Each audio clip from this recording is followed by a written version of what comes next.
বাংলাদেশের সবচাইতে আলোচিত সমালোচিত পুলিশের আইজিপি বেনজির আহমেদ কিভাবে গ্রেপ্তার হয়েছেন স্বরাষ্ট্রমন্ত্রী থেকে আমরা সরাসরি শুনি কথাগুলো। পুলিশের সাবেক আইজিপি বেনজির আহমেদের দুবাই পুলিশ কর্তৃক গ্রেপ্তার প্রসঙ্গে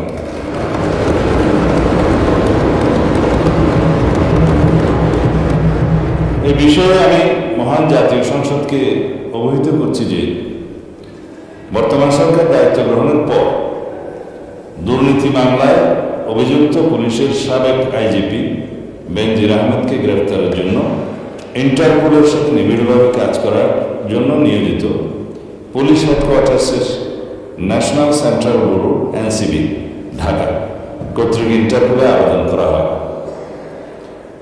তৎপ্রেক্ষিতে গত 11 এপ্রিল 2025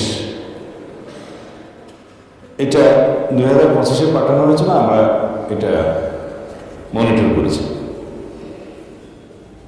ইন্টারপোল 2025/12239 নম্বর 5 ও 5174/4 2025 কন্ট্রোল নম্বরের মাধ্যমে বেনজির আহমেদের প্রতি রেড নোটিশ জারি করে।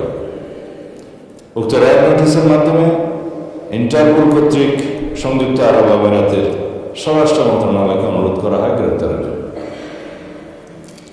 মাননীয় স্পিকার, আমি এই মহান সংসদের মাধ্যমে সমগ্র জাতিকে জানাচ্ছি যে গত 12 জুন 2026 তারিখে সংযুক্ত আরব আমিরাতের স্বরাষ্ট্র মন্ত্রণালয়ের directorate general of federal criminal police national central bureau NCB Abu Dhabi হতে প্রেরিত একটি ইমেইলের মাধ্যমে বাংলাদেশ সরকারকে জানানো হয়েছে যে দুর্নীতি মামলায় অভিযুক্ত বেনজির আহমেদকে সংযুক্ত আরব আমিরাত পুলিশ কর্তৃক গ্রেফতার করা হয়েছে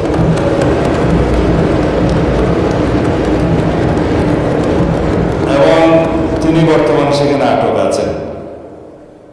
মাননীয় স্পিকার, আমি এই মহান সংসদকে আরো অবহিত করছি যে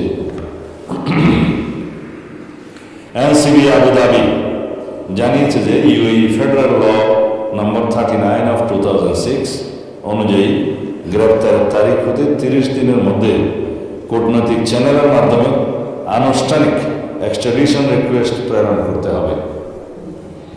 উল্লেখ্য, বেনজির আহমেদের বিরুদ্ধে দণ্ডবিধির 420, 467, 468, 471 and 109 সেকশন এবং 1947-এর দুর্নীতি প্রতিরোধ আইনের